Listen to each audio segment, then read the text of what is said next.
ममता के अनमोल खजाना टूटू न कब से तेजा।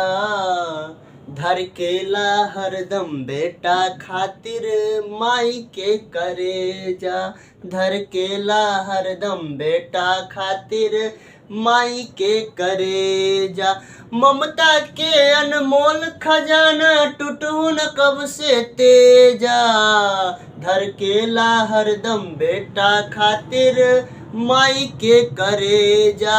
हेलो दोस्तों, नमस्कार। आज मैं आपको बताने वाला हूँ कि गैरीवाल्टी जो थे वह क्या थे, वह आज आपको मैं बताने जा रहा हूँ। जो आपको बिहार बोर्ड की एग्ज़ाम जो 2022 में होने वाली है, जो छात्र इस बार एग्ज़ाम देंगे उनके लिए बहुत ही महत्वपूर्ण टॉपिक गैरीवाल्टी, जो हर साल प्रश्न पूछा जाता है कि गैरीवाल्टी कौन थे, गैरीवाल्टी पेशे से क्या थे, उनका जन्म कब हुआ, उनकी मृत्यु कब हुई, उनके जो बारे में जीवनचर्या क्या थे, उस सब पे मैं आज चर्चा करने वाला हूँ। मेरे भाई, अगर आप मेरे चैनल पे नए हैं तो चैनल को सब्सक्राइब करें, वीडियो को ज़्यादा से ज़्यादा शेयर करें और बेल आइकन दबाना मत भूलें। आइए दोस्तों, मैं अपने टॉपिक से आपको रूबरू करवाता हूँ। उससे पहले मैं बता दूं कि गैरीवाल्टी का जन्म कब हुआ था। दोस्तों, गैरीवाल्टी का जन्म 1807 ईस्वी में हुआ था। गैरीवाल्टी का जो जन्म हुआ था 1807 ईस्वी में, वह नीस नामक नगर में एक गोयनका एक गांव था, उसी में उनका जो बचपना बीता हुआ था। वह वैसे करते करते मतलब उनके परिवार में बहुत कम ही सदस्य थे। उनके पिताजी जो थे वह लोहार, जिसके आप गांव में कहते हैं लोहार, वैसे कास्ट में आते थे। तो धीरे धीरे वह अपने संघर्ष जीवन को, उनके पास पहनने के लिए वस्त्र नहीं था, पढ़ने के लिए कॉपी किताब नहीं थी। वह जो बहुत ही उनके कठिनाई को सामना करते हुए वह आज यहाँ पे आप लोग के बीच है। मतलब आप जैसे उनके बारे में आप जान रहे हैं। मैं दोस्तों बता दूं कि गैरीवाल्टी का पूरा बचपना का जो नाम था, जो गैरीवाल्टी का पूरा नाम था दोस्तों, पीयूष गैरीवाल्टी था। क्या था?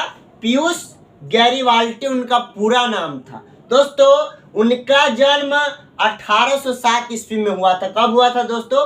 1807 ईस्वी में हुआ था, जब वह रूस और जर्मनी के बीच क्रांतिकारी चल रही थी। उसके विपरीत उसमें जब वह भाग लिए तो उनका पीयूष गैरीवाल्टी नाम को हटाकर डायरेक्ट सीधे गैरीवाल्टी नाम से पुकारने लगे।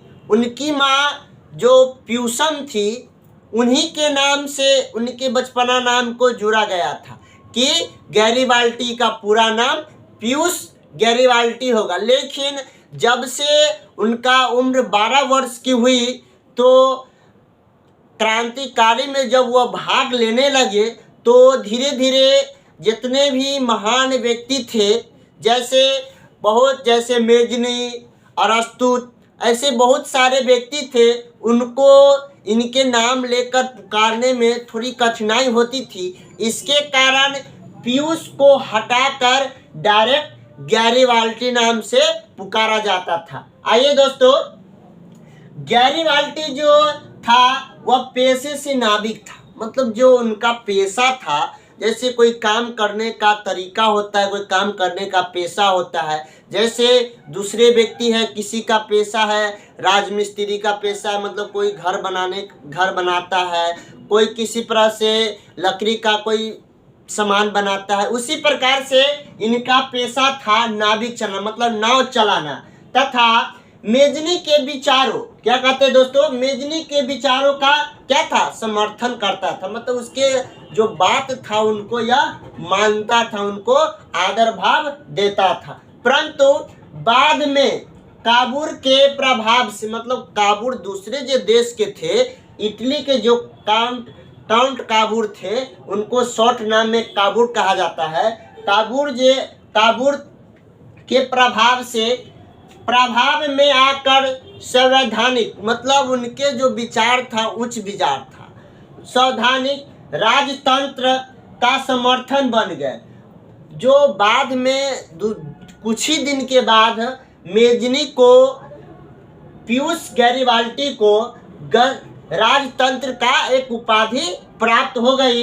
तो दोस्तों गैरिबाल्डी ने दक्षिण इटली के प्रांत का एकीकरण किया। जो उसी में जैसे उनको उपाधि मिली तो वह दक्षिण दिशा की जो इटली है उनकी प्रांत की क्रांतिकारी वह पूर्ण किया और नेपल्स और सिसिका का आक्रमण मतलब नेपल्स और सिसिका पर आक्रमण चालू कर दिया। मतलब फिर से वह दूसरे राज्य को अपने राज्य में मिलाने के लिए दोस्तों वह लड़ाई लड़ने लगी। दोस्तों आपको ये समझ में आ गया होगा।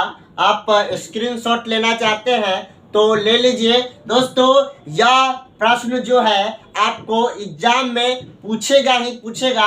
100% गारंटी के साथ मैं कह सकता हूं कि यह जो प्रश्न है आपको एग्जाम में पूछेगा ही पूछेगा।